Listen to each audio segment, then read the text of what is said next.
श्रावणातला पहिला सण म्हणजे नागपंचमी. नागपंचमीला बरेचसे उकडलेले पदार्थ बनवले जातात. जसं पाण्यात बनवलेली मऊ लुसलुशीत आतून रसरशीत पातोळी. तर या पातोळ्या मी एकदम सोप्या पद्धतीने बनवते. बऱ्याच जणांना घरामध्ये तांदळाचे पीठ नसतं, तर त्यामुळेच आज आपण कच्च्या तांदळापासून या लुसलुशीत पातोळ्या कशा बनवायच्या ते बघत आहोत. या पद्धतीमुळे ना तुम्हाला तांदळाचे पीठ लागेल ना उकडावं लागेल, त्याच्यासोबत हाताला चटके बसतो तोपर्यंत मळायची देखील अजिबात गरज नाही. वेळही कमी लागतो आणि भांडेही कमी भरतात. चला तर मग लगेचच रेसिपीला सुरुवात करूया. अशा मऊ लुसलुशीत रसरशीत पातोळ्या बनवायच्या आहेत. हा कोकणातलाच पदार्थ आहे, तर हा नेहमीच करतो आम्ही, म्हणजे नागपंचमीला. चला तर इथे मी 1 वाटी तांदूळ घेतलेला आहे. तांदूळ कोणताही असो, तो स्वच्छ धुवून घ्यायचा आहे आपल्याला. इथे भिजवायची वगैरे काहीच गरज नाही. स्वच्छ धुवून मग बाजूला ठेवून द्यायचा आहे. तोपर्यंत पुढची तयारी करू. तर इथं बघा, शक्यतो ओल्या नारळाचाच वापर करतात, पण आज मी ओल्या नारळाचा वापर न करता इथे मी डेसिकेटेड कोकोनट जे आहे ते घेतलेलं आहे. ते 2 वाट्या घेतलेलं आहे. म्हणजे काय होतं, कधी कधी आपल्याकडे ओलं नारळ नसतं, तर मग त्यावेळेस अगदी आपल्याला हा पदार्थ करायचा, झटकीपट करायचा आहे, त्यावेळेस मग काय करायचं, तर मग इथे जर आपल्याकडे जर नारळाचा किस असेल किंवा आपल्याकडे ओलं सुकं खोबरं असेल, तर ते पण किसून आपण हे असं करू शकतो. तर इथे मी डेसिकेटेड कोकोनट घेतलेला आहे 2 वाट्या, आणि मी त्याला आता दुधाने मी भिजवून घेत आहे.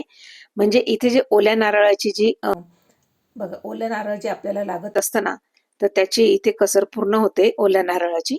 तर बघा, आता हे थोडा वेळ बाजूला ठेवून देऊया. आता पुढच्या तयारीला लागायचं आहे. तर इथे मी त्याच वाटीने मी तांदूळ घेतलेलं होतं, त्याच वाटीने मी गूळ किसून घेतलेला आहे. त्यानंतर मी सुंठ पावडर घेतलेली आहे, जायफळ घेतलेलं आहे पहा, आणि थोडी खसखस घेतलेली आहे. तर इथे कढईमध्ये मी 2 चमचे तूप घालून घेतलेलं होतं, आणि त्यामध्ये आता आपल्याला खसखस घालून घ्यायची आहे. बघा, तुम्हाला आवडत असेल तर घाला, पण खसखसीने ना टेस्ट फार छान येते. तर आता ही खसखस थोडीशी परतवून घ्यायची आहे. खसखस परतायला अजिबात वेळ लागत नाही. तर बघा, ही छान परतवून झालेली आहे. आणि आता आपण जे हे डेसिकेटेड कोकोनट जे आहे दुधामध्ये भिजून ठेवलेलं आहे, ते छान मस्तपैकी असं छान भिजलेलं आहे, फुलून आलेलं आहे. आता आपल्याला ते खसखस परतल्यानंतर त्या तुपामध्ये आपल्याला जे डेसिकेटेड कोकोनट आहे ते देखील आपल्याला खमंग असं भाजून घ्यायचं आहे. लो टू मिडियम गॅसवरच भाजायचं आहे आपल्याला, नाहीतर काय होतं की पटकन मग ते जळतं किंवा कढईला लागतं ते. त्यामुळे आणि कंटिन्युअस आपल्याला हे हलवत राहायचं आहे. बघा, एकदम छान, आणि त्यामधलं जे ओलसरपणा आहे, मॉइश्चर आहे, ते पूर्ण निघून जायला हवं. बघा, एकदम मोकळं झालेलं आहे. आता तुम्ही म्हणाल, जर आपल्याला हे असं मोकळंच करायचं होतं तर मग दुधात का भिजवलं? तर दुधात भिजवले याच्या कारणाने की त्याला ओल्या नारळाची चव येणार आहे, म्हणून मग मी ते दुधामध्ये भिजवलेलं आहे. जर तुमच्याकडे ओलं नारळ नसेल तर मात्र मी हे सुखं नारळाचा अशा पद्धतीने वापर केलेला आहे. बघा, आता हे छान झाले आहे. आता इथे आपण जे 1 वाटी गूळ घेतलेलं होतं ना, ते आपल्याला यामध्ये घालायचं आहे आणि एकदम मस्त असं छान परतवून घ्यायचं आहे. आता इथे मात्र गुळाला छान पाणी वगैरे सुटतं, ते पाणी पूर्ण सोक होईपर्यंत आपल्याला हे नारळ आणि खोबरं आणि जे गूळ आहे ते छान असं मस्त परतवायचं आहे. बघा, एकदम छान, अगदी अजिबात इथे पाणी वगैरे काहीच राहिलेलं नाही. गुळाला पाणी सुद्धा जे सुटलेलं होतं ते सुद्धा सोक झालेलं आहे. आता ह्या स्टेजला आपल्याला, आता हे सारण आपलं तयार आहे, तर इथे मी गॅस बंद केला आहे आणि इथे 1 चमचा सुंठ पावडर टाकलेली आहे, आणि जायफळ मात्र यामध्ये आवर्जून घालायचं आहे, कारण आपण यामध्ये गुळाचा वापर केलेला आहे. इथे गॅस बंद केलेला आहे आणि आपलं आता हे सारण इथे तयार आहे. चला, आता हे करेपर्यंत आपला तांदूळ बघा छान भिजला असेल तोपर्यंत. तर इथे मी एक मिक्सरचा जार घेतलेला आहे, आणि आपल्याला हे पाणी निथळून आपल्याला सगळा तांदूळ जो आहे मिक्सरच्या जारमध्ये घालायचा आहे. इथे सुरुवातीला पाण्याचा अजिबात वापर करायचा नाही, तांदूळ पण छान मस्त भिजलेला आहे. तर मग मी आता हा पूर्ण तांदूळ पाणी निथळून मिक्सरच्या जारमध्ये घालून घेणार आहे. संपूर्ण घालून घेत आहे. खूप सुंदर आणि खूप छान होतात. हा कोकणातील पदार्थ आहे, आणि कोकणात म्हटल्यानंतर ओल्या नारळाचा फार वापर होतो. तर बघा, आता हे मी दळून घेणार आहे. तर बघा, दळल्यानंतर अगदीच कोरडं झालेलं आहे आणि एकदम जाडसर अशी पावडर तयार झालेली आहे. तर ही व्यवस्थित एकत्र करून घ्यायचं आहे. या स्टेजला आपल्याला थोडंच पाणी घालायचं. तर सुरुवातीला मी 3 चमचे पाणी घालते, एकदम जर पाणी घातलं ना तर मग हे मात्र अगदी पातळ होणार आहे. त्यामुळे आधी 1 चमचा 2 चमचा असं पाणी घालून बघायचं. तर बघा इथे मी 3 चमचे पाण्याचा वापर केला आहे आणि आपली ही छान मस्त अशी पेस्ट तयार झालेली आहे, तुम्ही पाहू शकता.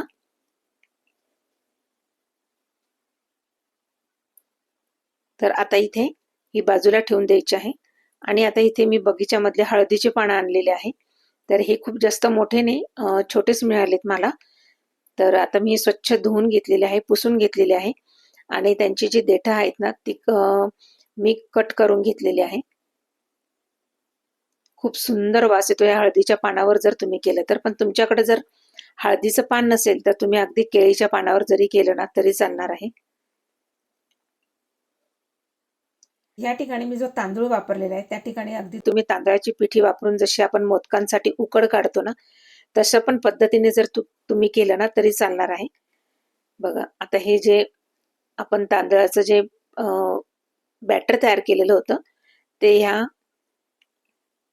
हळदीच्या पानावर छान मस्त पसरवून घ्यायचं आहे आणि त्यामध्ये जे सारण तयार केलेलं होतं ते यामध्ये टाकून मग नंतर हे पान जे आहे हे दुमडून घ्यायचं आहे. एक्स्ट्रा पान जर असेल तर ते कट करून घ्यायचं आहे, म्हणजे हे व्यवस्थित आपल्याला चाळणीमध्ये ठेवून वाफवता येईल. तुम्ही पाहू शकता व्हिडिओ दाखवल्याप्रमाणे. आणि मी हे छोटे छोटेच केलेले आहे कारण माझ्याकडे अगदी छोटे छोटेच पानं होते. तर एका पानाचे 2 तुकडे करून मी अशा पद्धतीने हे तयार करून घेतलेले आहे. बघा तुम्हाला जर अगदीच मोठं करायचं असेल तर पानावर पान ठेवायचं आहे. अर्धे अर्धे पान आहे ते पानावर पान ठेवून तुम्ही मोठ्या साईजचं पान तयार होईल आपलं हे. आणि त्यामध्ये मग पुन्हा आपल्याला हे जे तांदळाचं बॅटर आहे ते लावून घ्यायचं आहे आणि व्यवस्थित मस्त असं पसरवून घ्यायचं आहे. खूप जाड पण नाही ठेवायचं आणि खूप पातळ पण लावायचं नाहीये. आणि त्या मधोमध आपल्याला जे आपण जे सारण केलेलं आहे गूळ खोबऱ्याचं ते ठेवायचं आहे. आणि हे पान असं व्यवस्थित असं छान दुमडून घ्यायचं आहे. तर मी अशा पद्धतीने सगळेच पानं करून घेत आहे. इथपर्यंत जर तुम्ही माझा व्हिडिओ पाहिला असेल तर नक्की लाईक करा, नवीन असाल तर सबस्क्राईब करा आणि शेजारील बेल आयकॉनला क्लिक करा, म्हणजे अशाच नवनवीन व्हिडिओ तुम्हाला माझ्या चॅनलमध्ये पाहायला मिळतील.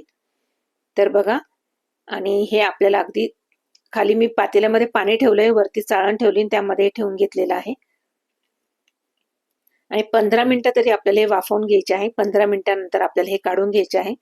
बघा मस्त असे गार झाले, आपोआप ते पानं निघून जातात. इतके सुंदर आपल्या ह्या ज्या पातोळ्या आहेत ह्या तयार झालेल्या आहेत आणि वास पण खूप सुंदर असा खमंग येतो आहे. आणि हळदीच्या पानामध्ये केल्यामुळे तर अजूनच हळदीचा वास खूप छान येतोय. अशा प्रकारे आपल्या ह्या नागपंचमी विशेष पातोळ्या तयार झालेल्या आहेत. तर एकदा नक्की तुम्ही ह्या पद्धतीने करून बघा. अगदी सगळं घरच्या साहित्यामध्ये हे केलेलं आहे. आता आपल्याला हे गरमागरम सर्व करायचं आहे आणि त्यावर चमचाभर तूप जे आहे त्याची धार सोडायची आहे आणि गरमागरम हे खायला घ्यायचं आहे. गरमागरम खूप छान लागतात. तर बघा हा नैवेद्य पण तुम्ही दाखवू शकतात. चला तर भेटूया पुढच्या व्हिडिओला. धन्यवाद.